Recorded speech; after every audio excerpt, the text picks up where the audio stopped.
This podcast is supported by Siemens, your partner for industrial-grade AI.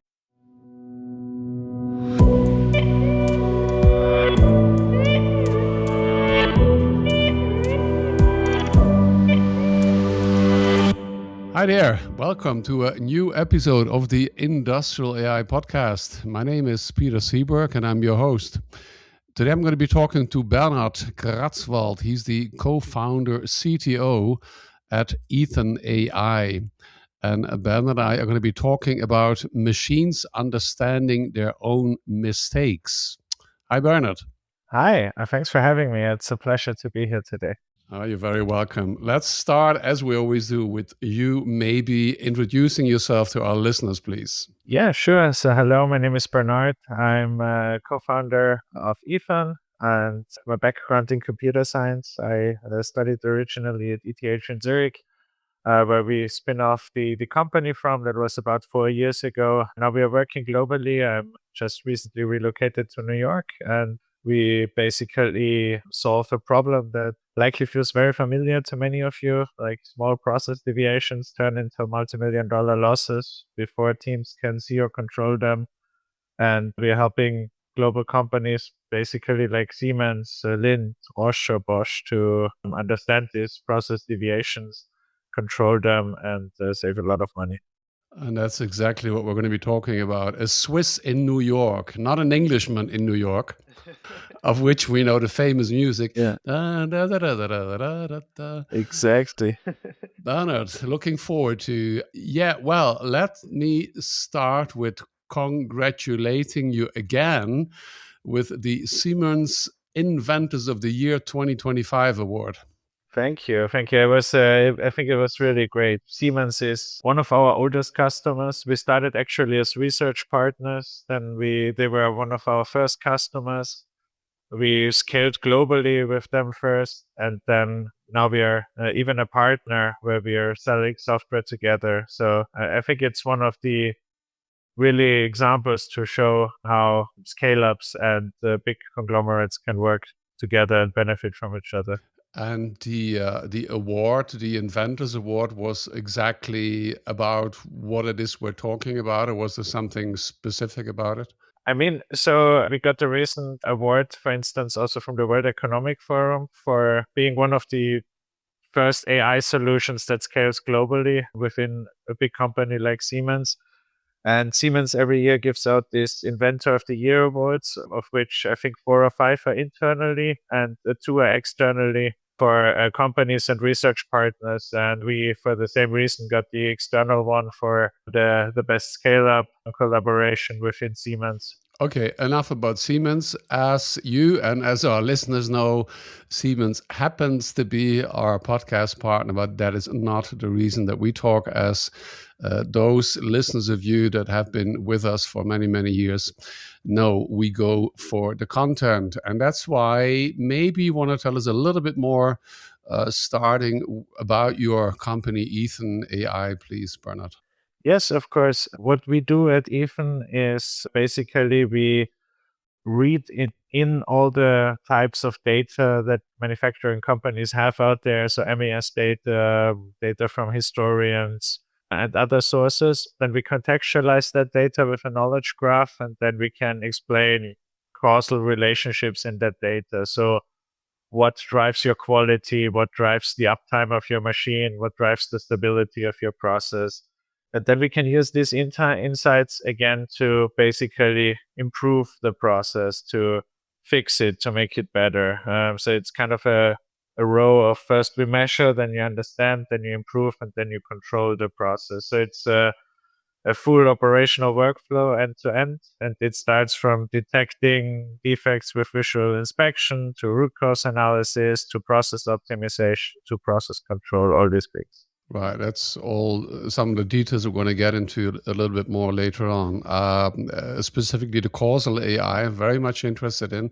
Now, where I was reading about what it is that you're doing, there was the claim, I'm not sure it's yours, but it's about the machines understanding their own mistakes, which, of course, is a claim. And I saw not only, again, Siemens, you mentioned Bosch, all the other companies think Hannover Messe is starting today when we are recording. How do you feel yourself about that claim of the understanding if you combine that in combination with the knowledge? They, again, another word that typically until a couple of years has been exclusively used for humans. Knowledge graph, causal understanding. Is that a thing? Well, do you say sure? Maybe a couple of years ago it was a hype, but it's getting closer to what we call understanding. Is that what machines are doing today?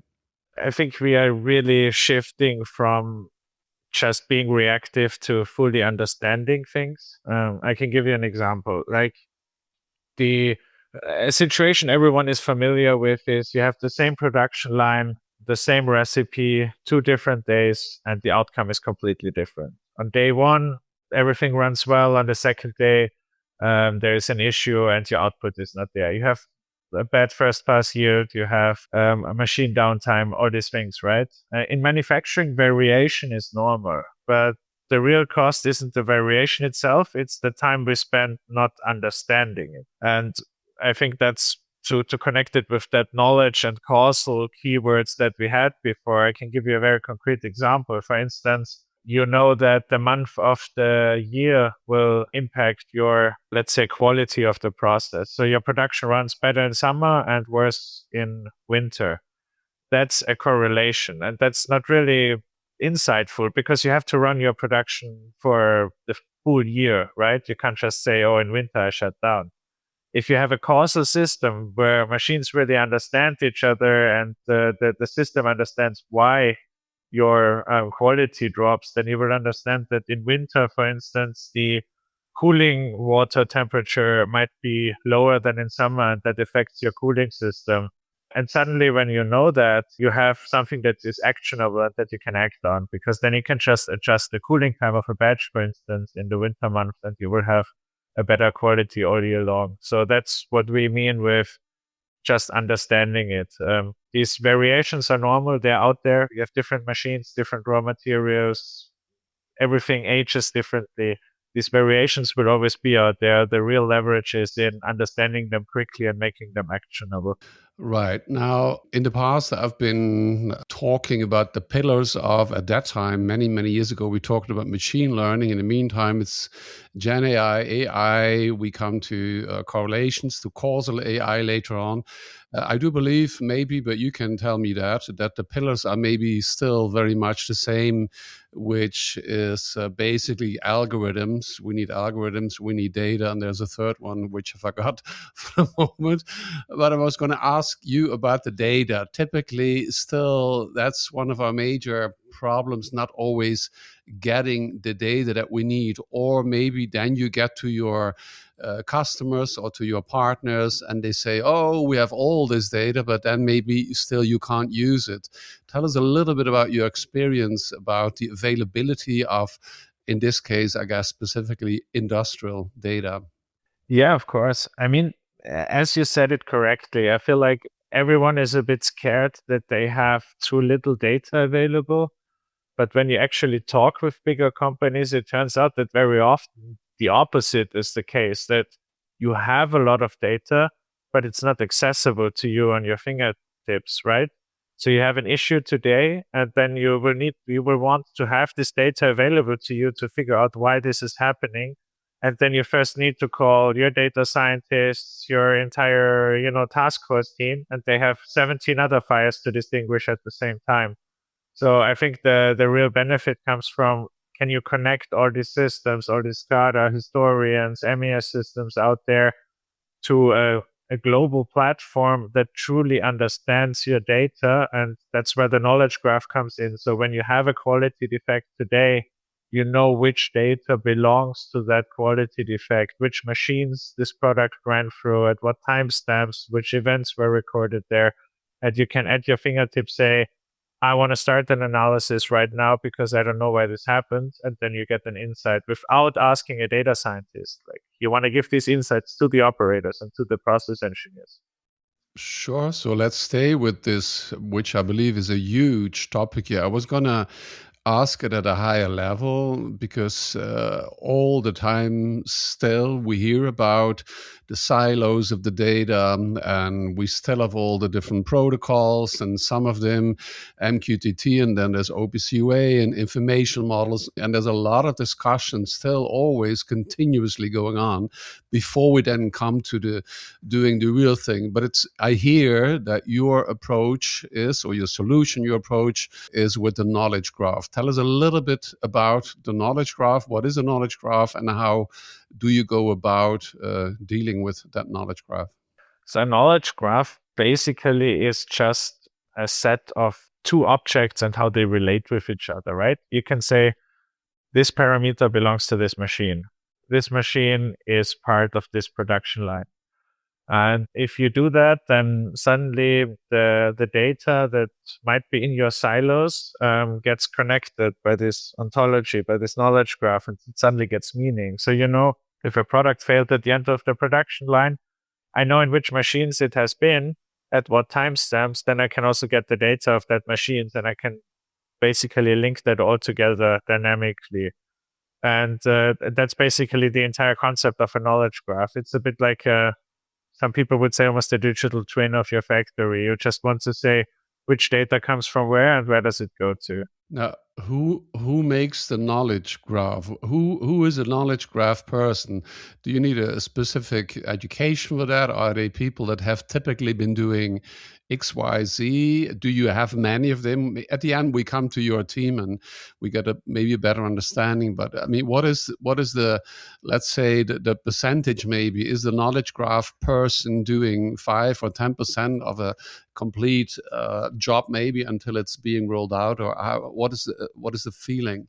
So for our customers, they don't even realize that they're building a knowledge graph, right? You have a user interface where you can link your equipments together. You can say which tag comes from what equipment, what's the order that these equipments run through.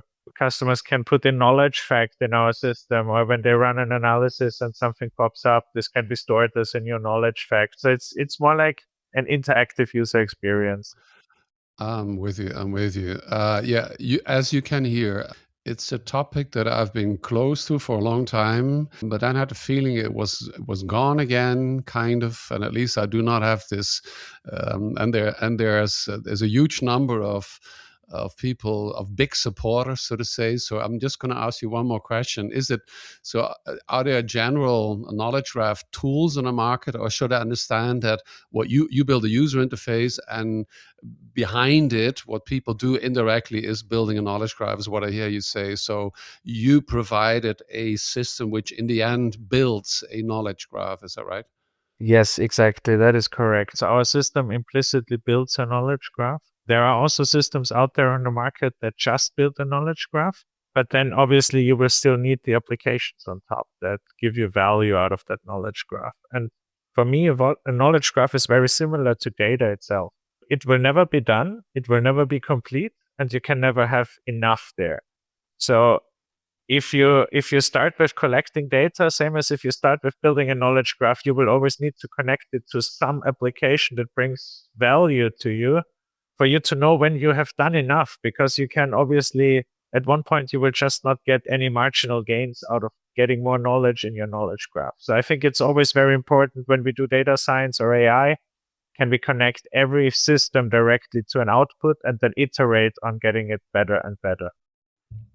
Very good. Then I'm going to ask you, what is a typical output? I mean, that you run into, or to put it differently, which are the typical questions that you or your customer would like to ask from the industrial data, from the knowledge graph? I mean, knowing what it is that you're going to be working with, that kind of leads you to what it is, the relations that it is you always need to have. So a couple of months later, you can start asking questions regarding those relations, or? Yeah, exactly. So usually questions our customers would ask is, what drives quality in my factory? What was responsible for an incident I had today? More dynamic versions of center lining. Sometimes customers manufacture 200, 600 SKUs, and then basically they just have 2 or 3 general set points for families of these. Now with more modern systems, you can get down to like more dynamic center lining recommendations for each of these SKUs. And then the ultimate goal for many obviously is autonomous process control. But I think that's more like of a journey of maturity where you start with better center lining and then go to more autonomous process control later on. We'll keep that. We'll keep that to the end when you're going to share an outlook with us if we're going to go there or not. Now, so you built this AI software platform. I believe we already heard one key element of that platform. Then the knowledge graph. The other element, maybe, and maybe you can talk a little bit about that. Is we heard you say already a correlation. Now, most of you have heard me say in the past already, correlation does not equal causation. Some of us have had, maybe university somewhere, this famous quote, I believe. Now, when I was preparing, I saw that going for causation is one, I believe, very important element of your solution. Tell us, what is the difference between correlation and causation, and what is it exactly that you're doing with both of them? There's this famous example, right, where I can say that in summer, basically, ice cream sales and shark attacks are higher. So you can say higher sales of ice cream Right. has an impact on shark attacks, right? That would be a correlation. They're just both going up at the same time. And it's a good example, but there's the problem is that what you don't see is that for both, actually the heat is responsible, and the heat makes people eat more ice cream and go more in the water, so more people are attacked by sharks. And that's very obvious, this example, right? But now when you go to a factory and you have thousands, 10,000s of process parameters that you measure, there are things showing up that are perfectly correlated, and it's very hard then to determine, well, which of these impacts actually has a causal impact on your quality. And that's really what Causal AI does. It's something coming from medicine where you're trying to figure out what kind of intervention. So did the pill I gave a patient cure the patient, or was it just the good weather outside, right? And a process on the shop floor is nothing else than a patient that is either sick or healthy. One day it runs very healthy, the next day the process runs a bit sick, and then your process engineers and your operators come with all their knowledge and try to make the patient healthy again. And now when you record all of that in your data, you can figure out what intervention actually made the patient healthy again. Very good. And thank you for sharing this wonderful example. And that brought my brain to this wonderful book. None of you know. I think it's called Spurious. Is that a word? Spurious Correlations? Yes, exactly. Yeah. For those of you listeners interested, there's hundreds of these great correlations which do not stand in a causal relationship. Good. Thanks for them. Now, next to, I think, so we talked maybe 2 or 3 elements. What are the other maybe 3 key technologies that you use transforming the unused production data into this actionable knowledge? Yeah, I think one of the key pillars is a computer vision. So for us, it is very essential that we have our own visual inspection solution in our platform that allows our customers to automatically identify visual anomalies or defects into their products. Like in many industries, you still measure waste by kilograms per shift. And obviously that signal is way too weak to ever put autonomous process control in front. Like you need to have some signal that in real time tells you now your quality goes up and down to basically steer against it, right? If you just say 8 hours later, I had to throw away half my product, then that's a bit too late. So computer vision is definitely one of our foundations. Which means then, so a computer vision equals a camera plus then algorithms? Yeah, so we provide the algorithms and the software, and our customers provide the cameras. So you can just plug in any industrial camera with our software and it will run. Okay. And then, anomaly detection and process mining, I think, are 2 more foundations we've woven into our platform to understand a bit how products move and flag deviations in time series before they basically reach the customer through other channels.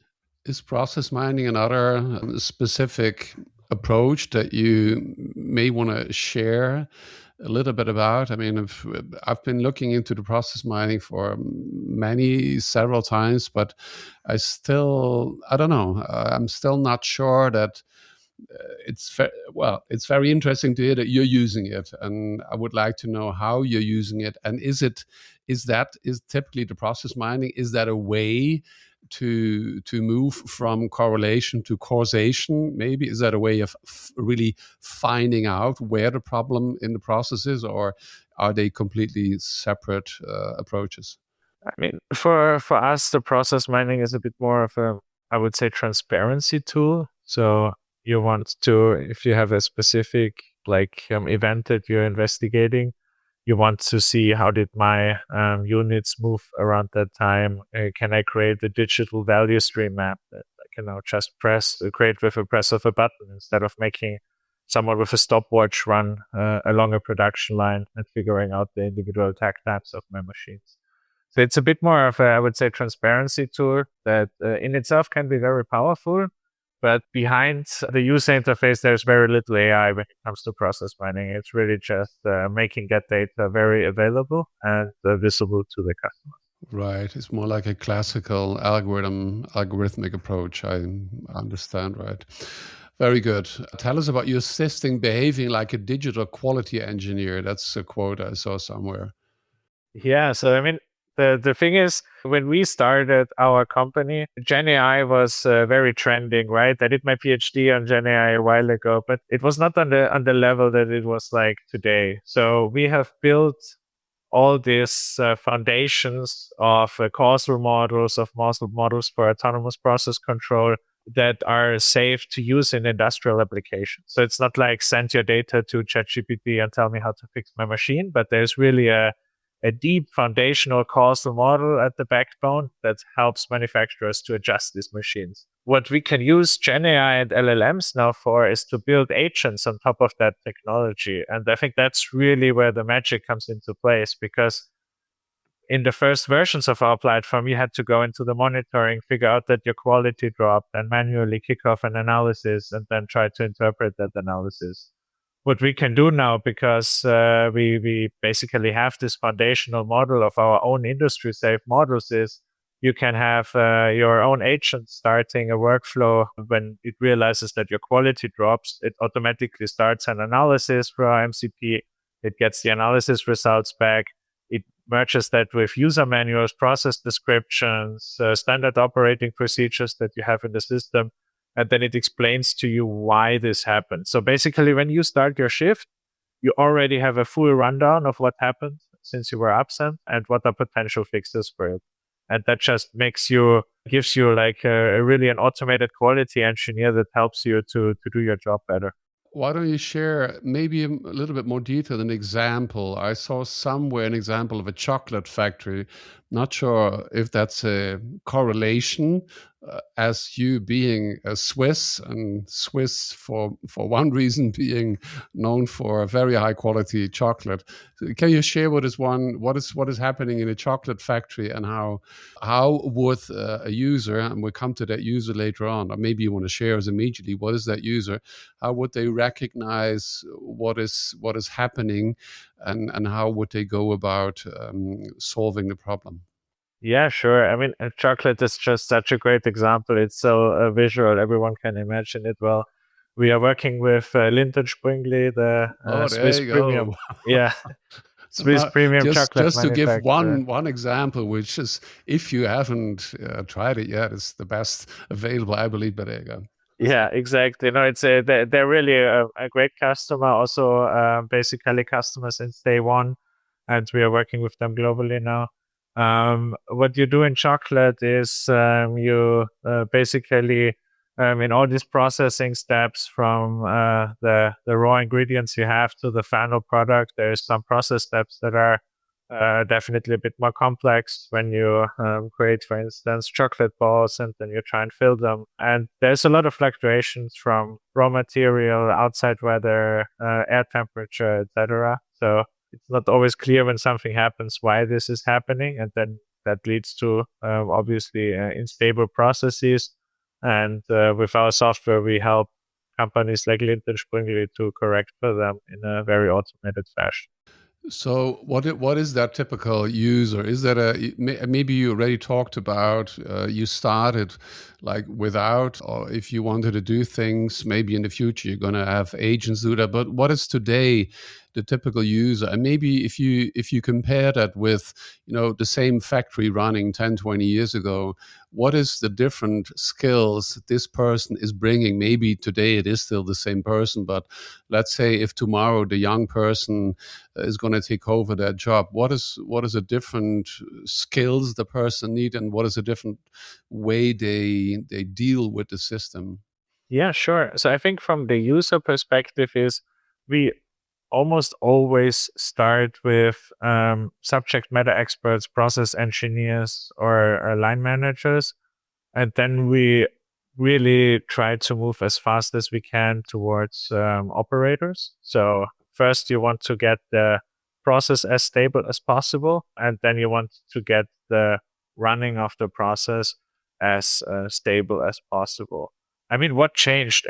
I think a lot of things changed because obviously, like much troubleshooting in manufacturing is up to date still. You have a problem with a machine and you go out there and you watch the machine and you listen to the machine and you try and see what is happening there. And then you try and fix it. And I think it in both directions, right? We can't think that AI will ever take that away completely. Like there are machines out there that are 20 years old. Sometimes you just have to go out there and see, I don't know, there is a cylinder in this machine that is broken or something else. And at the same time, I think you cannot just rely on that your experience and gut feeling will give you the right answer in the fastest way always. So I think it's truly enabling and augmenting process experts with AI, where the secret sauce is for the future. I guess, yeah, my question was implying some kind of hypothesis that, yes, the exact example of the person who's been on the shop floor 40 years and puts his or her hand on, whatever piece of equipment, and because of the way it vibrates, knows exactly what is broken inside. And of course, you're not going to get that from the beginning, but maybe the assumption or the question would be that as you start recognizing in your algorithms causal relationships, as the way you do it, between exactly that specific quality of the vibration and what is broken, maybe let's say the young person as the example, is gonna maybe not be holding that machine with their hand in the future but they're gonna learn it through the AI is the question. No, 100%. They're gonna learn it for the AI, and I think they're gonna be targeted much more efficiently by the AI. They might be told, go to this machine, have a look at cavity 7. I think something with the tool is off there. And they will go there and immediately spot the problem and be able to fix it, instead of first having to, monitor the process for a day and then doing a 5 why analysis, boiling it down until they find the problem. It would just be a bit like, to say that AI is solving all the problems in manufacturing. I think we are a bit away from that, because some production lines are also just 30 years old, and they will stay old for a while. And so I think the AI will make our life much more efficient on some lines and much more autonomous on other lines. And it will depend on the data availability, the age of the line, etc. Very good. Let's talk about a typical implementation, maybe. Not sure what example you want to, maybe there's different categories of, market segments. Maybe you want to share that with us as well. We heard chocolate as an example. Is discrete typically where you work? Is process? Chocolate starts as a process, maybe, I don't know, and then in the end turns out to become discrete. So maybe you want to tell us about that, and also talk about if you then come, or your customers, what is the time frame? What is the different steps that you go through with them before they then start working with your solution? Sure. So our core verticals are definitely consumer packaged goods, food industries, chemicals, and then in the discrete space, just anything with mechanics and electronics like Siemens, Bosch, and other similar companies. So we are working quite industry agnostic by the names of these verticals. And how we basically engage with our customers, it's a very deployment heavy motion. We really like to spend on-site time with our customers. So usually during the first 3 months of onboarding, we come on-site at least twice for almost a week to do the data pipelining, data integration, and then basically user training and help with the change management, right? I think we touched it briefly before. Processes are changing, workflows are changing, and it's impossible to do that in a remote context. You need to see how basically operators are operating today and then figure out how you can help them get more up to speed with more modern workflows. And that's why we spend a lot of time on site with usually 1 to 2 people.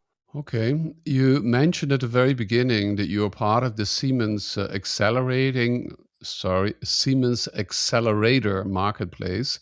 And you also mentioned the World Economic Forum Minds program. Share 1-2 lines with us what that means for a company as you started. What do those kind of organizations, how do they help you come to market?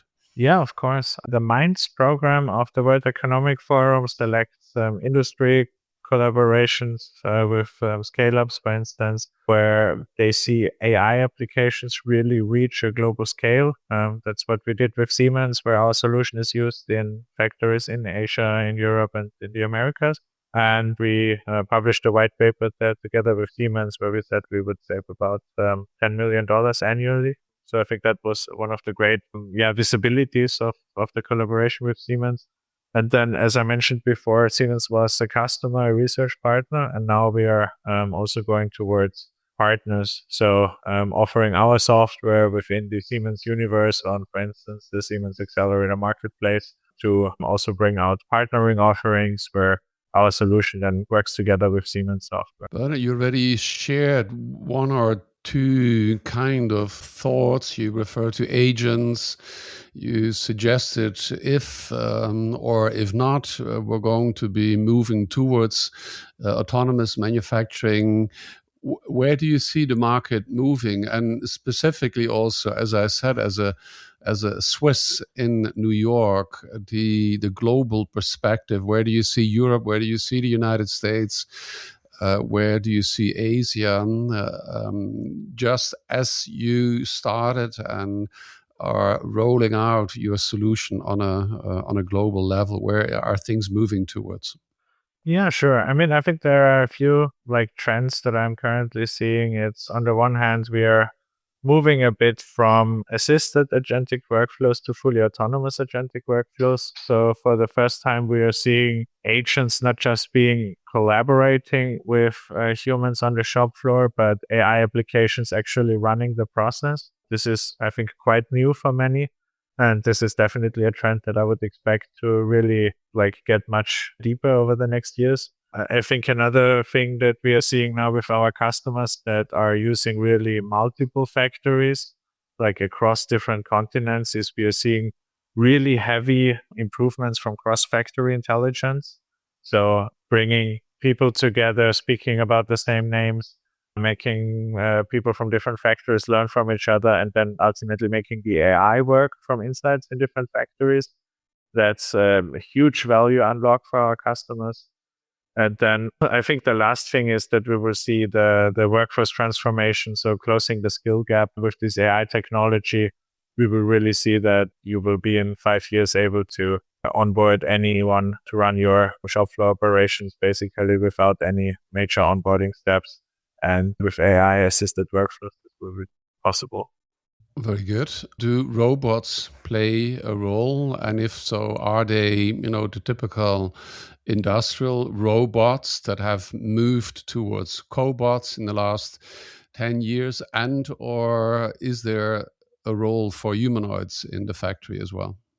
I mean, I think there is always a role there. The big question when it comes to robots will be what's the price point, right? And then I think you will also see the huge differences in geographies. Obviously, a robot has a different ROI when you deploy it in Switzerland or in North America than when you deploy it in Asia.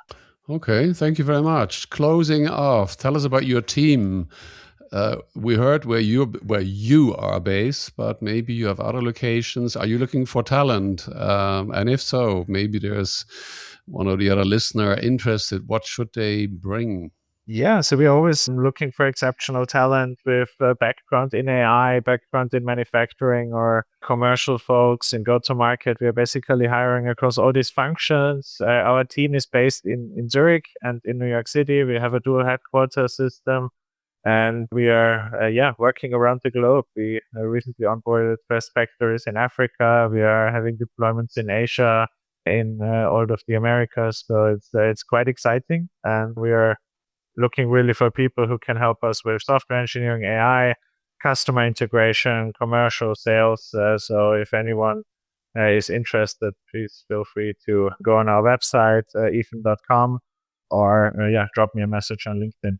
Bernhard, thank you very much. It was really interesting hearing from you what you're doing today and where you see the market moving. Thank you very much. Thank you. It was a really good conversation.